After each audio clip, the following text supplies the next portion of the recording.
আসসালামু আলাইকুম। সবাই কেমন আছো? আশা করি সবাই ভালো আছো। তো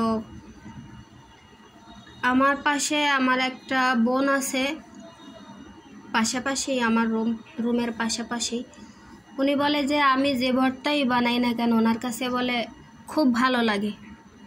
তো আদৌ ভালো লাগে নাকি ও নিজে ভর্তাটা তৈরি করতে আলিস্যা লাগে সেজন্য আমাকে বলে কিনা আমি জানি না, কিন্তু তার মুখের একটাই কথা, ও ভর্তা বানাইলে ভালো লাগে না, কিন্তু আমি বানালে নাকি খুব ভালো লাগে।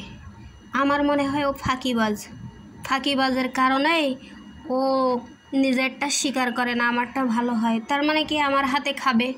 হ্যাঁ, কষ্টটা করতে চায় না, বুঝছি। তো যাই হোক, কি আর করা, কষ্ট যখন করতেই হবে। তো সে আবার একটা ভর্তা খাবে, বায়না ধরলো। সেজন্য আমি আজকে আরেকটা ভর্তা নিয়ে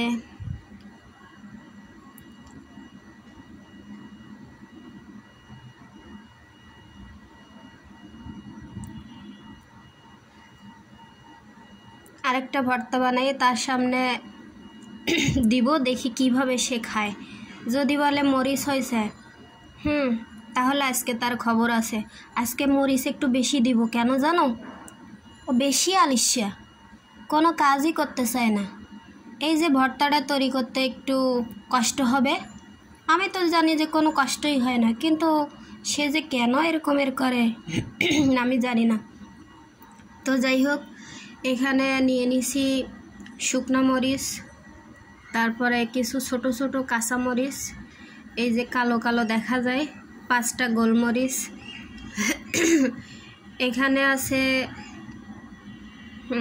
ছোট ছোট চিংড়ি মাছ, হরিণা চিংড়ি মাছ, তারপরে রসুন, পেঁয়াজ, এই সবগুলো আমি একসাথে হালকা একটু সরিষার তেল দিয়ে ভেজে নিছি। তারপরে এখানে আছে এগুলো হচ্ছে কাঁঠালের বিচি, সাথে নিছি হচ্ছে পটলের খোসা।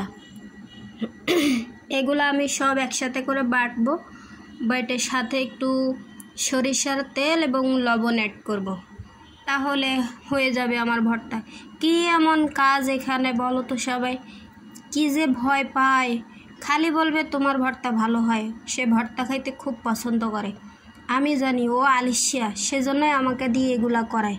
তো যাই হোক, কষ্ট যখন করতেই হবে, কষ্ট করে খাওয়াই, আর কি করব।